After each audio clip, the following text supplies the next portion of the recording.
Hello, James here, and as you can see, I'm still very much delighted after our 3-0 victory over Borough last weekend. It was a really great match to watch in the stands. I was delighted to be there as usual, and I found it funny as well, getting one over Rob Edwards, of course. He beat us a couple of times with his Luton side, but thankfully we got sweet revenge at Vicarage Road on the weekend. But the games come thick and fast. We're of course talking about Ipswich today, and then on Friday, Watford face Bristol City at Vicarage Road. So two very difficult fixtures to come. And before I dive into Ipswich and give you my thoughts, we're going to hear from Martin at Talking Town to get the views from an opposition fan. Hi guys, Martin here from Talking Town, the platform for fans by fans of Ipswich Town Football Club. So, what's our expectation this season? Well, start of the year, finances we felt were there, the squad we felt was there, the manager we felt was there.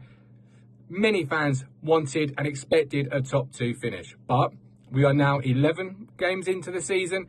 Many fans will take a top 6 finish. It's not been the start we all craved. There's been ups, there's been downs, there's been some great wins, some bad performances.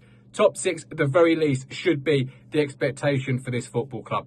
What formation will Kieran McKenna play? Well, that's very easy. I can answer that question without even blinking. A 4-2-3-1. He has not moved away from that formation in the last 3 to 5 seasons. That's his go-to formation. 4-2-3-1.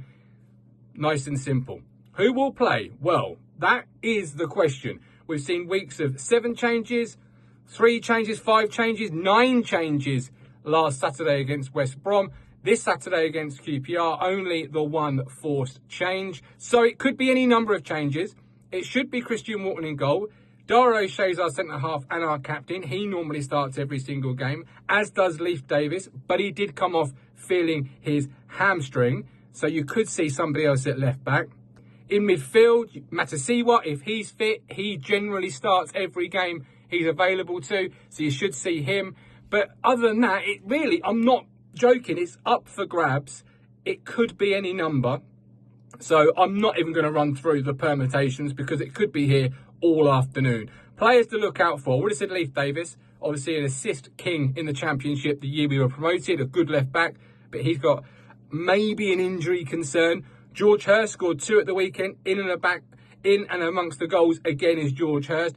Nunez scored 2 wonderful free kicks. If he plays in the 10 again, he will be a player to watch. And of course, Jayden Philogene. If you watch your football, you know about Jayden Philogene. Absolutely wonderful football player. Do not give him the ball on the edge of the 18-yard box. Okay, score prediction. I'm going to go... My father-in-law's a Watford fan, so I'm desperate for 3 points. I'm desperate for the win. Anyway, anyhow, desperate for those family bragging rights. I'm going to go Town 2-1. Yeah, Town 2, Watford 1. A big thank you to Martin once again for his contribution to the video. Do go and check out his channel as well, Talking Town. I'm sure he'll be covering the game in detail. And I'll be here live on Tuesday night for a watch along. So if you can't make your way up to East Anglia to support the Golden Boys, you can do so at home with me live on YouTube. And hopefully we'll see the first Watford away win in a very long time, since February, I believe it is. And let's talk about that now, because it is the elephant in the room. Looking at the Championship form table, home and away from home, Watford have the best record in the division playing home fixtures. We are the best home team in terms of form currently in the entire division, yet away from home we are rock bottom in 24th, and that is a real issue because my mind harks back to last season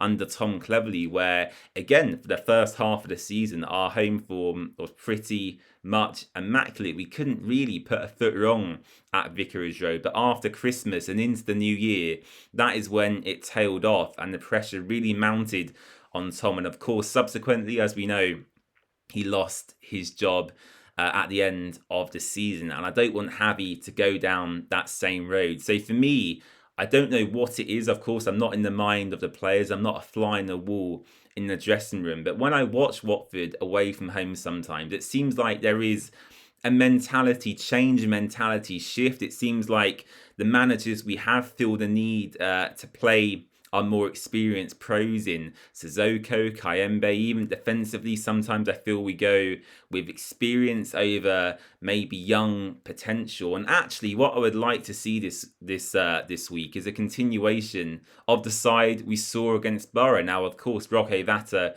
isn't expected to feature. His injury appears, unfortunately, to be quite serious. So hopefully Rocco has a speedy recovery. But bar Vata, I would love to see an unchanged side. Selvik in goal, I thought was superb once again. The control of his area, the punches, the high claims, the save from the free kick against Borough as well was exceptional. So, of course, he retains his place. I've got no questions about that.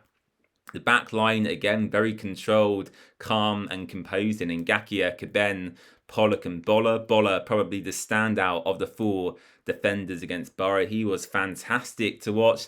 The midfield for me, again, should be unchanged. I don't want to see Sissoko or Kayembe away to Ipswich Town. Stick with Imran, stick with Hector, bar on the right. And who plays on the left is probably the bigger question here. Of course, Vata was a major outball for us against Borough on the counter-attack. Vata was superb to watch. Actually, he didn't get his goal or assist, but he did play a vital part in that victory. So he will be a big miss. Unfortunately for me, I don't think Javi will go with someone like Mama or Iran Kunda. I think he'll probably keep them as bench options.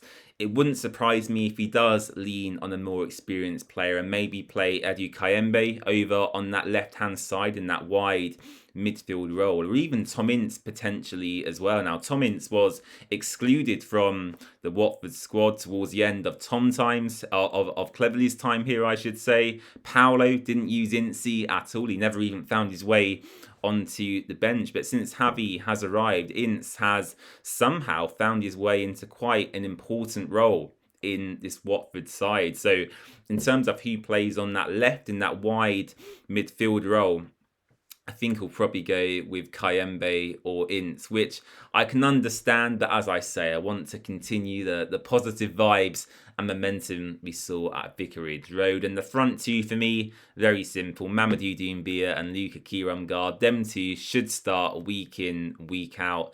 Currently, superb from them once again against Borough. And yeah, I'm looking forward to seeing them two again on Tuesday, hopefully.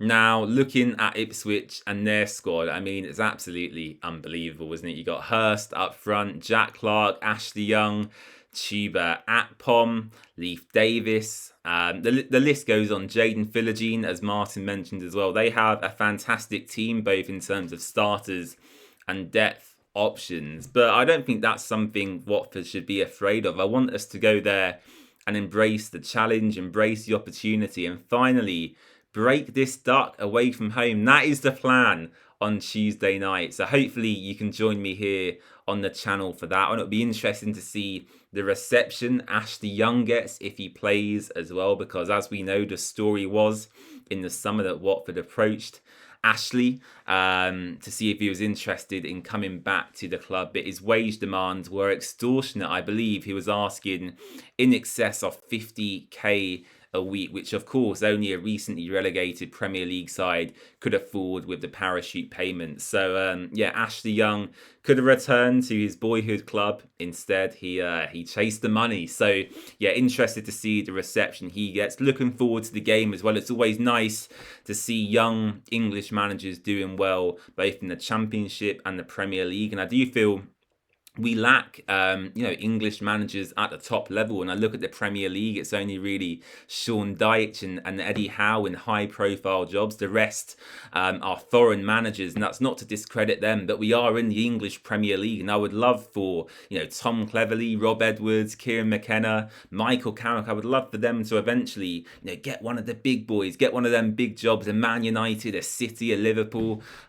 So yeah, I've got nothing against Ipswich personally, nothing against Kieran McKenna at all. I think their squad's great. He's a fantastic manager. However, I do think it is time Watford do fix our away form, and hopefully, fingers crossed, it will be at Portman Road tomorrow night. So do join me here on the Watford Way. I'll be live throughout the entire 90-minute match, and hopefully I'll be reporting on a Watford victory.